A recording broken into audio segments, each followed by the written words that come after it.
Clap. Rolling. Hello Internet, we are in New York ahead of our New York launch party this evening in the iconic Dead Rabbit. We're here with some of your questions for me and my dad. I'm a little bit nervous, I haven't seen any of them. No.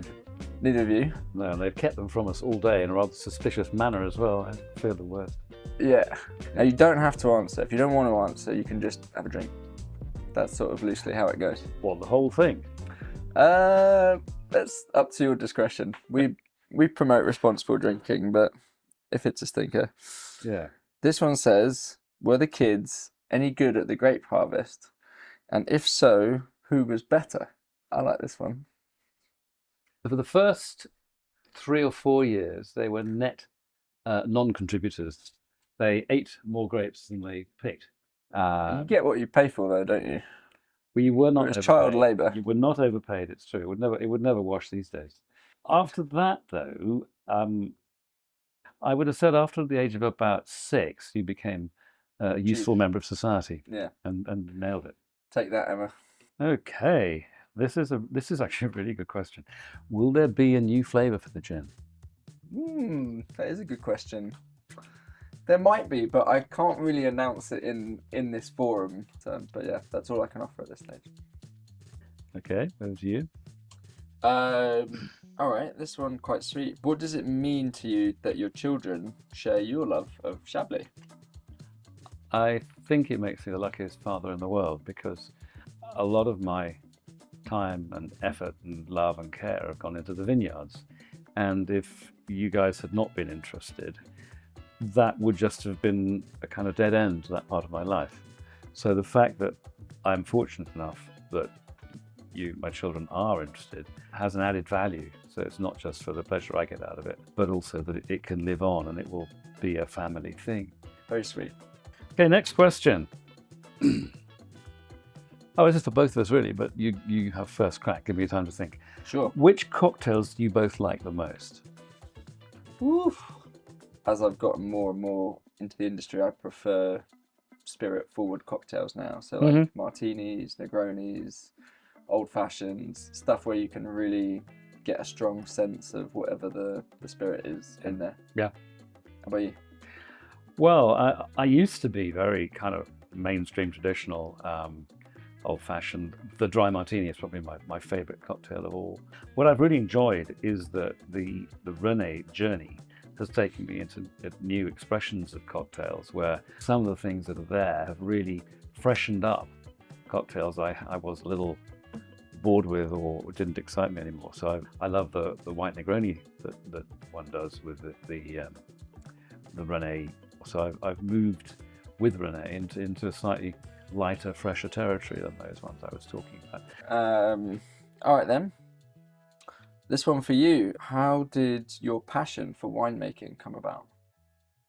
It came really from my father, who used to buy good wines from a travelling merchant who'd come around and give them to taste in the house. No way. He'd buy them, yeah. Like door-to-door Yeah. sort of wine salesman? Yeah. And it was in the days when there were not many people in England drank wine, and therefore when he found somebody, he would keep visiting them.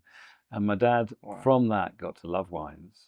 And when we went away to a hotel for Christmas, he would always talk to the wine waiter. And one time, the wine waiter was French and spoke very little English.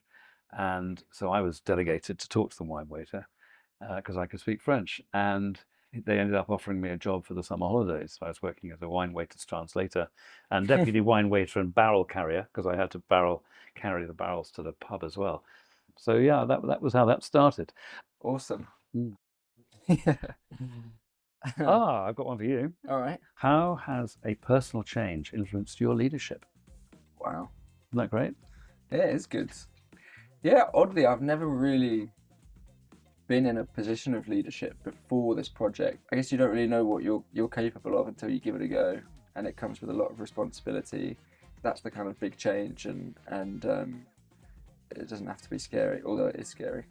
And watching you, I think the personal change of having been employed and now not being self-employed and the leader of the organisation, that's a massive personal change.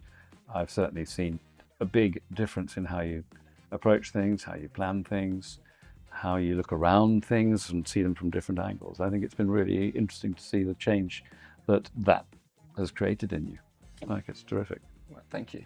Thank you. Would you rather always be 20 minutes late or 2 hours early? 2 hours early. Yeah. I had that instilled in me. It's just another form of respect, isn't it? Yeah. Okay. What funny memories do you have of summer? I think the summers that I would spend working in Chablis were pretty fun and formational and quite interesting because most people there don't speak English. So initially there's a lot of quite awkward dinners until you figure out how to communicate Yeah. properly. Yep. And then just getting a feel for the place and the people and whatever. And I would say those are probably some of the most fun or kind of foundational summers for me. Yeah. I detect that you had a great time in Chablis on those summers you worked there, and you learnt a lot, but some of it was pretty wacky as well. Yeah.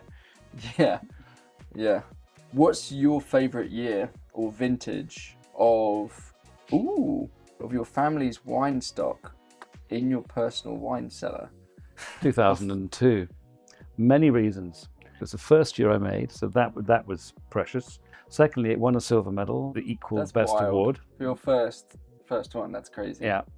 And thirdly, because I still have a few bottles of it. I had a number of magnums specially labelled for Emma's 18th, and I've still got 4 of those. Wow. How long do you think it can keep?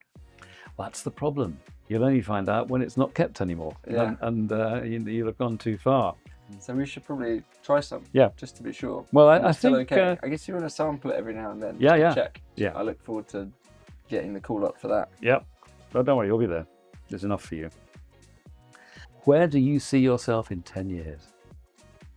I don't know. I guess I'd probably like to be married and have kids by then, which is terrifying, but is probably that next bit. Yeah. I love London. I think London's such a cool city, but I probably see myself not living in central London in 10 years. And hopefully I will still be working with Renee. Who knows? Yeah.